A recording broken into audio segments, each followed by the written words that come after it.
Salut à tous, on se retrouve pour une nouvelle vidéo. Aujourd'hui je suis content de vous présenter un nouveau concept sur la chaîne. On va faire un 11, le 11, aujourd'hui le 11 des joueurs détestés.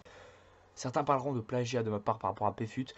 Or non, puisque PFUT lors de certaines vidéos, certes, si je reprends peut-être un peu le concept du 11, mais je ne ferai pas les mêmes 11 que Paoletta et que les mêmes idées, les mêmes 11 parce qu'il a ses idées à lui.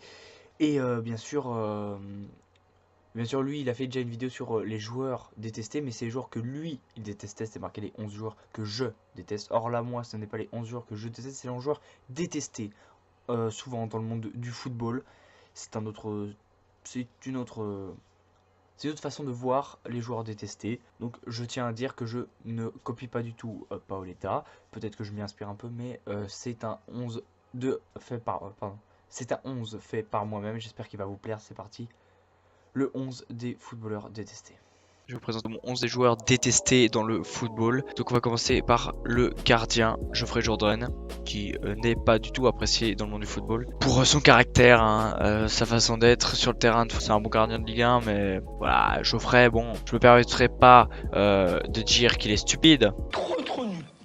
Je pense qu'il n'y a que moi qui étais nul à Metz. Même les gens de Metz, les joueurs de mots, ils ont bien joué. Sauf moi qui est nul. Je loupe mon dégagement, je fais n'importe quoi, je me prends des buts et tout ça. C'est trop nul. J'étais trop nul. Il n'y avait pas plus nul. Je crois que c'était mon plus nul match. Mais ce gardien a des sorties médiatiques un peu particulières, on va dire. Ouais, ça, on a très mal commencé le match, on a encaissé ce but très tôt. Après, ils ont pris ce carton rouge qui nous a facilité un peu les choses. Ouais, je suis blessé, ouais. Ouais, j'ai mal. C'est bon, tu t'affiches, frère. Tu t'affiches. Non, mais je m'en bats les couilles, tu t'affiches. Monte ta pression. Coco, c'est bon.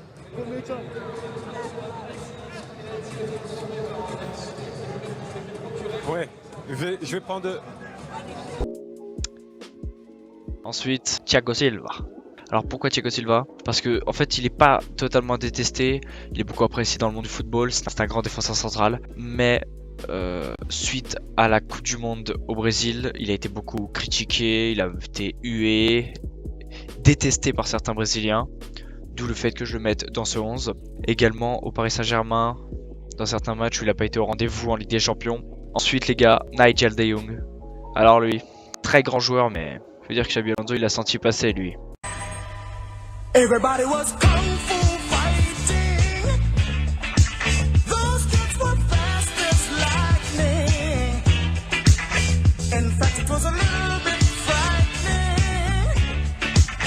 But they fought with expert timing. There were funky Chinamen. Finale de Coupe du Monde. Ah bah quand tu vois ce genre d'image, on comprend pourquoi il est détesté. Pépé les gars. Alors lui c'est un défenseur exceptionnel, sincèrement il est exceptionnel, mais il a ce côté un peu trop bouché. Pepe l'empuja y paga la frustración del penalti con esta doble patada. 1 y 2. 1 y 2. 1 y 2. Son décimas de segundo las que tarda Pepe en armar la pierna y rematar a Casquero en el suelo. Qui fait que malheureusement il est détesté par beaucoup de personnes, dont certains madrilènes. Ensuite, je l'appellerai le cannibale, Luis Suarez. Alors c'est un joueur exceptionnel. Sur un terrain de football, il est incroyable. Mais quand on voit qu'il mord les adversaires. What's he doing? Because he sunk his teeth in there, has he? That's what it looks like, anyway. To the box, there's the first challenge. Oh dear. Oh. Qui refuse de serrer la main à Patrice Evra parce que il est noir.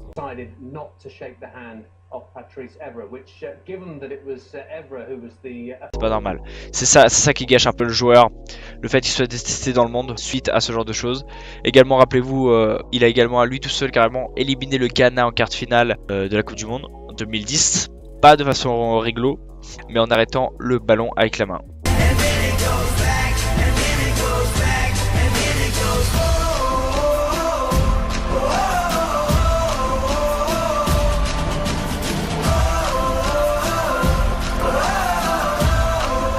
Voilà, on voit l'état d'esprit du joueur. Ensuite les gars, Thomas Müller, champion du monde 2014, vainqueur de la Ligue des Champions de nombreuses fois, etc. Un joueur exceptionnel. J'adore ce joueur, il est incroyable, mais sa façon d'être sur un terrain de football, toujours à chipoter avec les arbitres, etc. Sa façon d'être, quoi, voilà, ça gêne certaines personnes, certaines n'apprécient pas, et voilà, ça... D'où le fait que je le mette dans ce 11. Il est quand même pas apprécié dans le monde quand même du foot. Même si en Allemagne ça va, mais autrement le reste, voilà, c'est un joueur particulier. Ensuite les gars, Dimitri Payet. Alors lui, il est adulé quand même par tous les Français dans l'ensemble. Mais en fait, je le mets pas pour lui en règle générale, mais pour l'affaire qu'il y a eu avec West Ham. Le fait qu'il ait forcé le transfert pour aller à l'Olympique de Marseille a causé beaucoup de dégâts au niveau de son image, surtout à West Ham, et les Hammers le détestaient, donc voilà, je mets dans ce 11. Beaucoup de haine, et on a même pu voir qu'ils ont craché sur son maillot.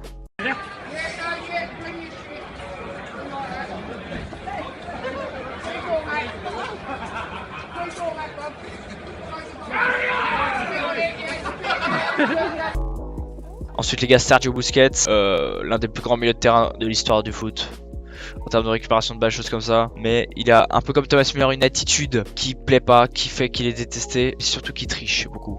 Voilà, il cherche beaucoup la faute, il simule beaucoup, comme beaucoup de joueurs du Barça, hein. Mais pas que le Barça, mais voilà, il a l'image parfois de ce genre de choses, ce qui fait qu'il n'est pas tant que ça apprécié malgré l'ampleur de son talent. Alors les gars, Joey Barton.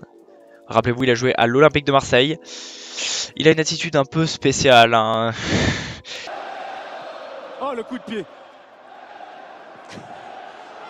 Oui, d'ailleurs, il lui fait remarquer, Barton, t'es pas obligé de me mettre un coup de pied dans la tête.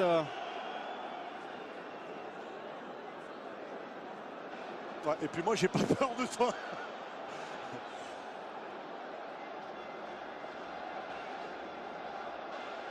Oh là là, ça s'annonce prometteur pour la suite. Il est plutôt bouché, voilà.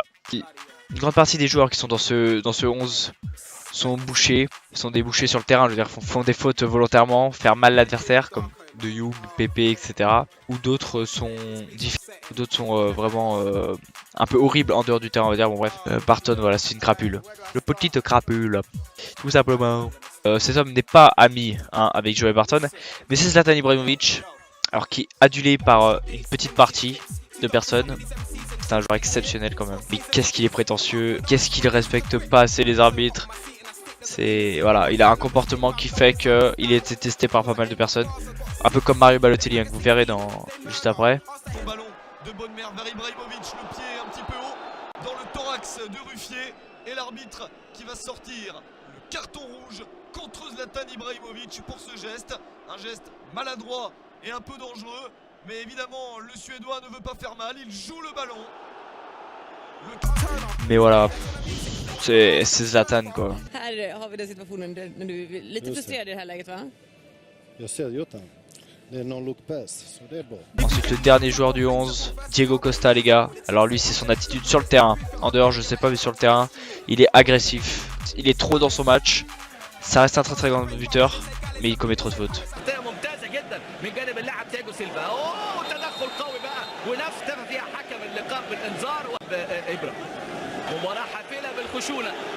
Il est pas aimé à cause de ça, j'ai jamais vu quelqu'un dire moi j'adore Diego Costa quoi. Ensuite les gars, alors là j'ai fait des catégories. J'ai mis les joueurs les moins aimés en Ligue 1, ici même. Et après les joueurs en équipe de France. Bref, on commence. Serge Aurier, voilà. Avec Periscope, l'histoire où il a insulté et le coup des chaussettes de Lorient, bon bref, oui mais 7 minutes avec des chaussettes, non mais le mec n'importe quoi. Bon bref, Serge Aurier c'est un grand joueur sur le terrain, mais il a pas grand chose dans la tête quoi. Ensuite Julien Palmieri, ancien Bastia, à l'image de plusieurs Bastiais, hein. Quand il était à Bastia il était assez horrible. Yannick Cahuzac. Donc Yannick Cahuzac est un homme qui préfère rester en dehors des terrains que sur le terrain. Voilà, c'est le mec qui a pris le plus de cartons rouges cette saison en Ligue 1, ce qui montre à peu près l'ampleur du personnage. Quelqu'un je pense qu'en dehors des terrains de très bien, sur le terrain horrible. Toujours à chercher à mettre des coups, choses comme ça. Il est un peu à l'image du Sébastien cette saison, hein. Toujours à côté de la plaque à vouloir faire mal à l'adversaire. Enfin voilà. Je pense que s'il descend en Ligue 2, c'est en partie grâce à lui. Ensuite les gars, Thiago Motta. Thiago Motta c'est un peu comme Thomas Müller, Sergio Busquets. C'est que c'est un joueur talentueux, très talentueux. Bon, il commence à se faire vieux, c'est un très bon joueur, mais il est pas apprécié parce qu'il cherche toujours. Il met des coups volontairement, il cherche toujours à obtenir les fautes. Enfin, c'est sur le terrain horrible de jouer avec lui, je pense. C'est vraiment un mec, même moi je l'apprécie pas malgré son talent, parce que c'est un mec, il joue à l'italienne, mais vraiment le côté négatif, on va dire, du joueur à l'italienne. Ensuite, les gars, Fabien Lemoine, alors lui c'est un boucher. Même moi qui étais supporter du Stade Rennais, quand il jouait à Rennes, je l'aimais pas, toujours à vouloir faire mal aux autres et tout. Bon, ce qui m'a fait rire, c'est lors du derby Lyon-Saint-Etienne, il s'était plaint suite au tacle de Corentin Tolisso, comme quoi il était là pour jouer au foot et qu'il était pas là pour se faire casser la jambe. Certes, mais quand on voit ce que Fabien Lemoine fait sur un terrain de football, il ferait mieux de se taire. C'est particulier. Alors on est encore dans les fesses, si vous me permettez l'expression, finale de l'Euro 2016. Bon, c'est suite à cette finale hein, qu'il est détesté, mais surtout en France, parce que je parlais genre de Ligue 1, donc en France il est détesté, eu à chaque match, etc. Bah, il a fait la victoire au Portugal, donc logiquement, les Français ne l'aiment pas spécialement. Donc Mario Balotelli, dernier personnage de la Ligue 1, qui n'est pas très apprécié. Lui c'est un peu comme Zlatan Ibrahimovic, voilà. C'est son comportement, sa façon d'être, qui fait qu'il est apprécié, mais ça reste un joueur exceptionnel, ça reste un génie du foot. Bon les gars, en fait, j'ai eu un problème de caméra, donc je vais réenregistrer le passage de l'équipe de France. Donc parmi les joueurs détestés, j'ai mis la catégorie France, donc Nasri, Ribéry, Valbuena, Giroud et Benzema. Alors, je vais m'expliquer. Samir Nasri n'a jamais trop été apprécié du fait, je pense, qu'il soit un peu trop banlieusard dans son attitude et qu'il ait eu des problèmes hein, quand même d'attitude avec des coachs, etc. extra sportifs, même si ça reste un joueur exceptionnel qui est malheureusement détesté en France. Ensuite, Franck Ribéry, alors je pense qu'il est détesté lui parce que il s'exprime mal, on va dire. Il n'a pas une bonne façon de s'exprimer, il s'exprime très mal, il a un faciès qui dérange. Voilà. C'est dommage de détester autant un tel joueur qui aurait mérité un ballon d'or 2013 à la place de Cristiano Ronaldo. Mathieu Valbuena, alors lui s'il fallait un ballon d'or au joueur qui a le plus de mental, je lui aurais déjà attribué. Voilà, Valbuena mentalement, après tout ce qu'il a pris dans la tête, il est exceptionnel. Il a toujours su se relever, malgré toutes les difficultés qu'il a rencontrées. Et malgré ça, il y a beaucoup de haine envers lui suite à l'affaire de la sextape, etc. Mais voilà, je comprends pas. Quand on a vu le pendu là, à Marseille sur lui, par rapport à lui, c'est incompréhensible. Enfin, c'est horrible ce qu'ils ont fait. Un joueur comme ça, c'est dommage. Olivier Giroud, les gars. Alors là, il y a Karim Benzema en équipe de France. 50% qui aiment Giroud n'aiment pas Benzema et inversement. Parce que Giroud prend la place saison de Benzema. Alors Giroud c'est un très grand joueur, surtout au niveau jeu aérien. Mais voilà, je pense que c'est pas le meilleur avancement de français. Et le fait qu'il soit titulaire à place de Lacazette ou Benzema ou Gamero, bah voilà, ça pose problème, donc certains ne l'aiment pas. Mais je pense que c'est plutôt les choix de Didier Deschamps qu'on devrait ne pas aimer, parce qu'Olivier Giroud est un très bon joueur. Et ensuite Karim Benzema, alors qu'on a pris plein la tête après l'affaire de la sextape, sachant que c'est même pas sûr que ce soit lui le coupable, puisque actuellement c'est Djibril Cissé qui est interrogé pour cette affaire. Bon, voilà. Ça lui a cassé sa carrière internationale. J'espère qu'il reviendra en équipe de France. Et je comprends pas toute cette haine qu'on peut avoir pour un si grand joueur de football. Bon les gars, sur ce, je vous laisse. Merci d'avoir regardé la vidéo. Abonnez-vous et lâchez un like.